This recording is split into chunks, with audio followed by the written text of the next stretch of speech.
There's no feeling more intense than starting over. If you deleted your homework the day before it was due, as I have, or if you left your wallet at home and you have to go back after spending an hour in the commute. If you won some money at the casino and then put all your winnings on red but it came up black. If you got your best shirt dry cleaned before a wedding and then immediately dropped food on it. If you won an argument with a friend and then later discovered that they just returned to their original view. Starting over is harder than starting up. If you're not ready for that, like if you've already had a bad day, then what you're about to go through might be too much.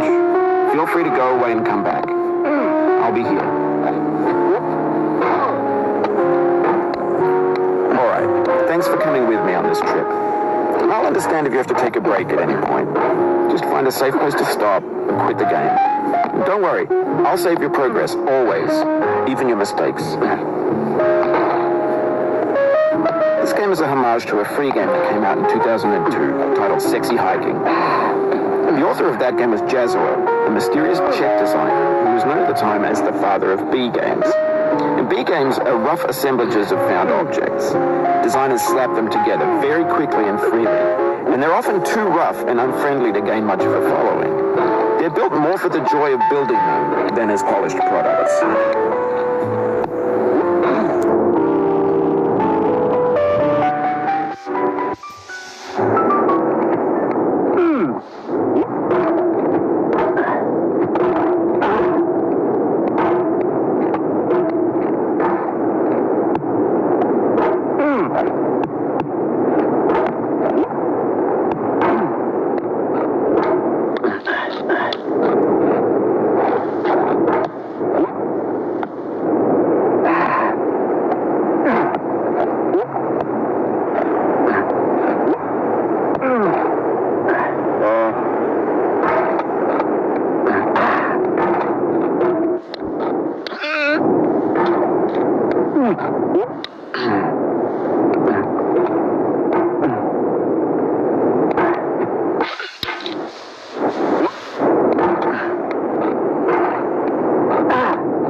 In a certain way, Sexy Hiking is the perfect embodiment of a B game.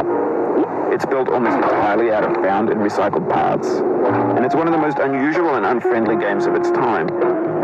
In it, your task is simply to drag yourself up a mountain with a hammer. That act of climbing, in the digital world or in real life, has certain essential properties that give the game its flavor. No amount of forward progress is guaranteed. Some cliffs are too sheer or too slippery, and the player is constantly, unremittingly in danger of falling and losing everything.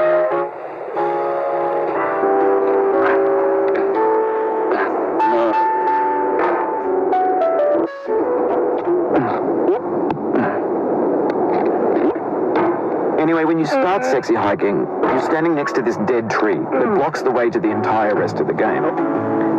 It might take you an hour to get over that tree, and a lot of people never got past it. You prod and you poke at it, exploring the limits of your reach and your strength, trying to find a way up and over. And there's a sense of truth in that lack of compromise. Most obstacles in video game worlds are fake. You can be completely confident in your ability to get through them once you have the correct method or the correct equipment or just by spending enough time. In that sense, every pixelated obstacle in Sexy Hiking is real.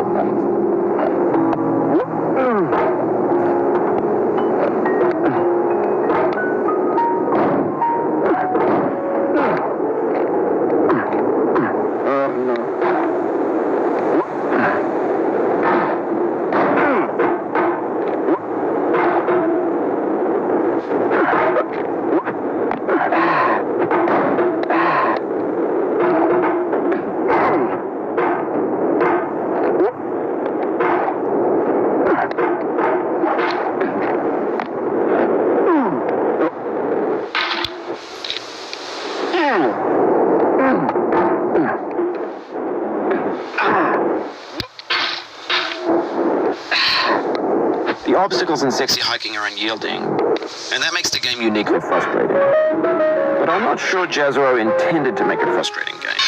The frustration is just essential to the act of climbing, and it's authentic to the process of building a game about climbing. A funny thing happened to me as I was building this mountain.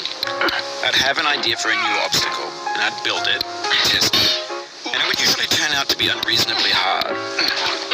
But I couldn't bring myself to make it easier. It already felt like my inability to get past the new obstacle was my fault as a player rather than as a builder.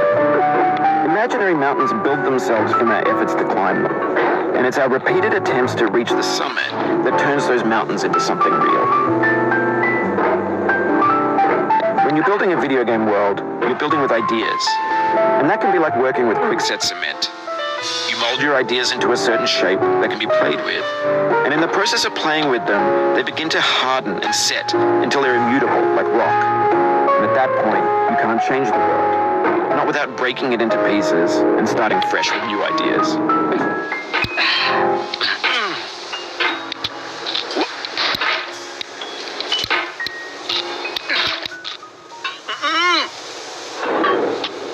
No.